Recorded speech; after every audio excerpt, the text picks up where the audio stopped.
Bonjour Vogue, je suis Isabelle Huppert et je vais vous présenter les tenues qui ont marqué ma vie.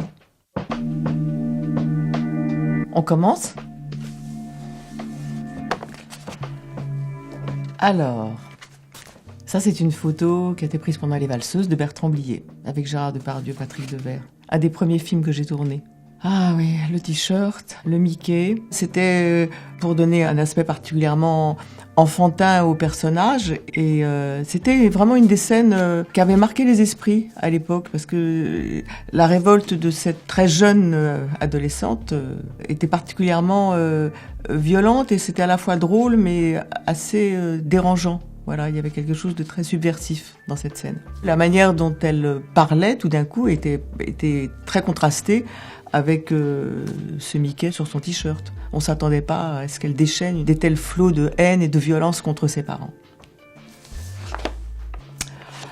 Ah, ça c'est Loulou, un film de Maurice Pialat. Un film particulièrement cher à mon cœur, un film magnifique. Et les costumes, c'était Christian Gasque qui les avait élaborés, un costumier très connu. Là, il avait fait faire la petite jupe exprès, par exemple, cette petite jupe rouge à pois blanc. Alors sur la photo, on ne le voit pas, mais je portais aussi souvent dans les scènes un petit blouson de cuir noir. Loulou, c'est l'homme qu'elle rencontre, c'est Gérard Depardieu qui va bouleverser sa vie.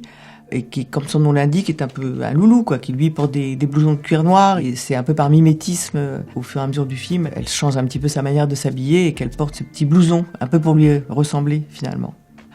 Ah, Madame Bovary. Le troisième film que j'ai tourné avec Claude Chabrol. Alors ça, c'est la scène de la fin. C'est quand Madame Bovary va vers son destin final et fatal. Elle aime beaucoup les vêtements, voilà. Elle aurait beaucoup aimé lire Vogue, sans doute. Elle a dilapidé tout son argent parce qu'elle est devenue très frivole. Elle va s'empoisonner, mais non sans avoir porté d'abord une magnifique robe. Et j'aime beaucoup cette photo qui est particulièrement dramatique et désespérée.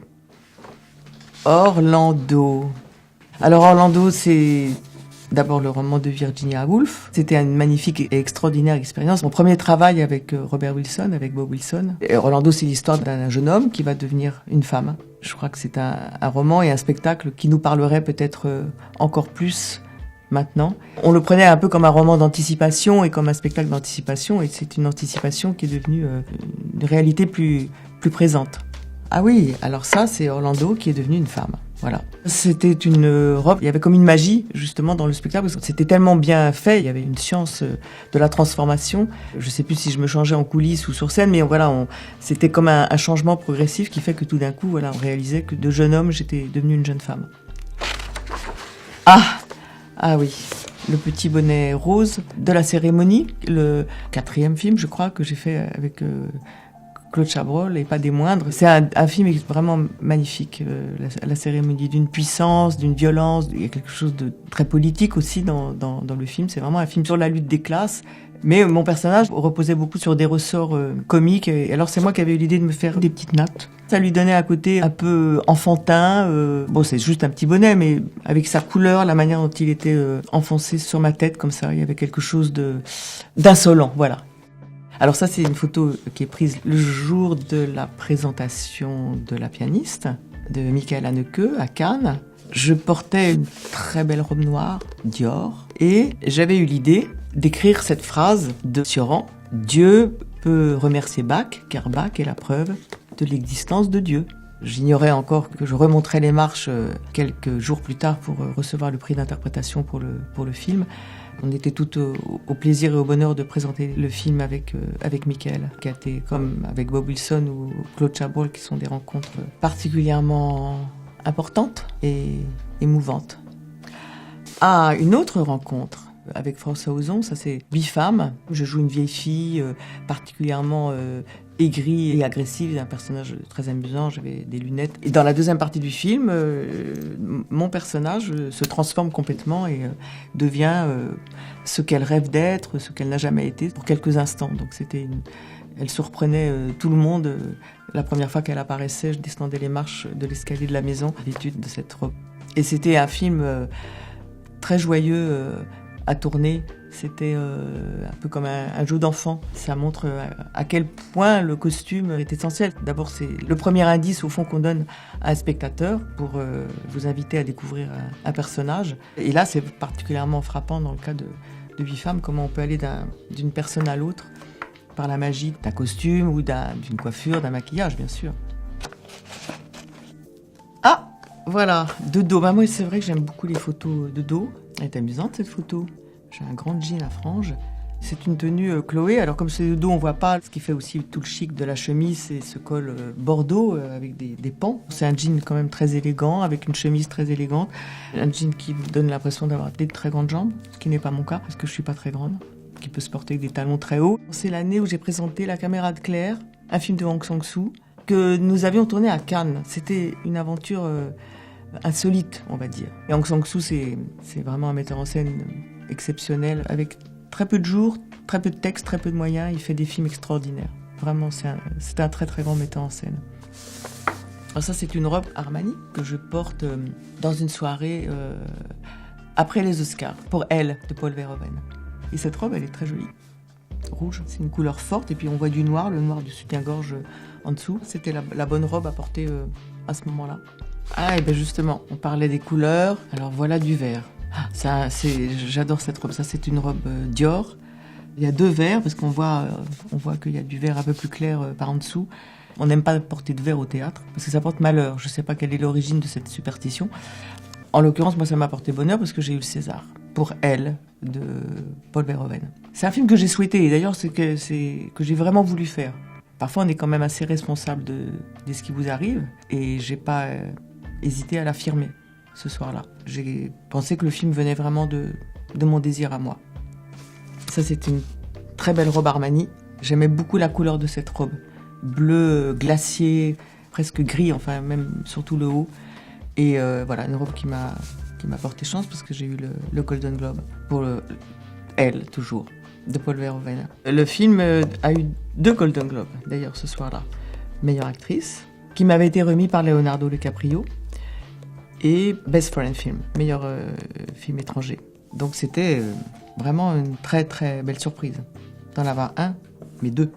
Et Paul, en fait, Verhoeven, il me disait pratiquement rien dans le film. Enfin, rien, c'est pas pratiquement rien, c'est rien du tout. Il m'a jamais donné une indication parce qu'il arrêtait pas de me dire, de toute façon, comme t'es une femme, tu comprends mieux ce qui se passe que moi. Ce qui était pas faux, parce que c'était une aventure de ce personnage, de cette femme, évidemment, et vue d'un point de vue particulièrement féminin.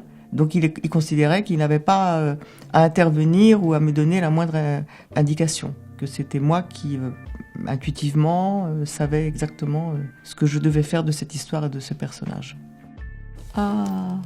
Tout d'un coup me revient en mémoire toute l'excitation de cette journée, parce que les Oscars, ça commence très très tôt.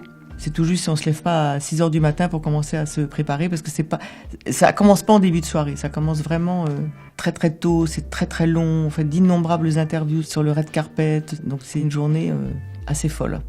Voilà, j'en ai un très beau souvenir, bien sûr. C'est une très belle robe Armani. En fait, une belle robe, c'est une robe à la fois qui vous expose, mais qui vous protège aussi, je trouve. Qui vous protège, en tous les cas, à ses propres yeux, de quelque chose qui pourrait vous paraître incongru ou inconfortable. Donc cette robe, elle était à la fois magnifique et en même temps, je me sentais bien, tout simplement. Puis je trouve la couleur est très très belle, un peu comme la bleue de la robe des Golden Globes. Je trouve que c'est des couleurs d'une extrême subtilité. Là, c'est une espèce de rose gris pâle, avec un tissu, évidemment, très très ouvragé, très travaillé. C'était vraiment une robe magnifique. Ah, alors ça, c'est le dernier spectacle que j'ai fait avec Bob Wilson à Paris, ce monologue sur ma histoire. Et j'aime beaucoup cette photo, car on voit bien là toute la science de la lumière de Bob Wilson, une présence du corps et du visage, alors que je suis complètement dans l'ombre. Et puis il y a la petite chaussure, qui est un élément un peu fétiche chez Bob Wilson. C'est une très belle robe, très agréable à porter en même temps, parce qu'un costume d'époque, ça peut avoir ses vicissitudes, ça peut être très lourd, on peut être très serré dans un corset, enfin ça vous donne une attitude en même temps un peu royale, qui convient. Mais ça peut être aussi une entrave, surtout en scène, et surtout dans un spectacle de Bob Wilson où c'est un peu comme un mouvement qui s'arrête jamais. Et ça, donc c'est tout un monologue qui retrace le destin tragique de Marie Stuart, sa relation avec sa cousine Elisabeth, jusqu'à sa mort finale. Ah, bah alors ça c'est tout récent. Ça c'est sur le red carpet du dernier défilé Balenciaga. Alors je sais pas si c'est à cause du boa, mais ça fait un peu comme si j'étais un chat au fond. Il y a quelque chose de félin dans cette robe. Ah, il y a une science du noir chez Demna, comme chez Bob Wilson ou comme chez Pierre Soulages. C'est pas des noirs monotones. Il y a une manière d'interpréter le noir qui est toujours originale ou qui vous donne une certaine allure. Et en même temps, c'est une robe ultra simple, car c'est une robe en laine. Donc ça, il y a vraiment un art de sophistication de la simplicité. Bon, évidemment, il y a toute la composition, il y a le sac, il y a les chaussures, il y a le boa, voilà, toute une série de détails qui donnent une allure particulière à cette robe. Alors voilà du rouge. Alors ça, c'est une robe imaginée par Demna, toujours pour Balenciaga, pour le dernier Met Ball. Quand j'ai vu la robe, et même la première fois où je l'ai mise, je me dis ça va être très très difficile de marcher avec. Et bien pas du tout. C'était une robe qui était aussi facile à porter qu'elle est spectaculaire. Parce que c'est un tissu très, très stretch et qui moule le corps d'une manière très, très agréable. Je crois que la robe, elle se passe de commentaires. Elle est tellement incroyable, mais elle est aussi extraordinaire qu'elle est simple en même temps. C'est-à-dire qu'en fait... il suffisait de penser à l'idée qu'un jupon, communément, ça part de la taille. Après, les robes empire, les robes, elles pouvaient partir de là, même sous la poitrine. Alors lui, il a eu l'idée de faire partir la robe au niveau du genou. Et de cette structure gonflante, mais lui, il l'a fait partir d'en bas. Et c'est assez génial. Voilà, merci Vogue d'avoir partagé ce moment avec moi. Et j'étais heureuse de le partager avec vous.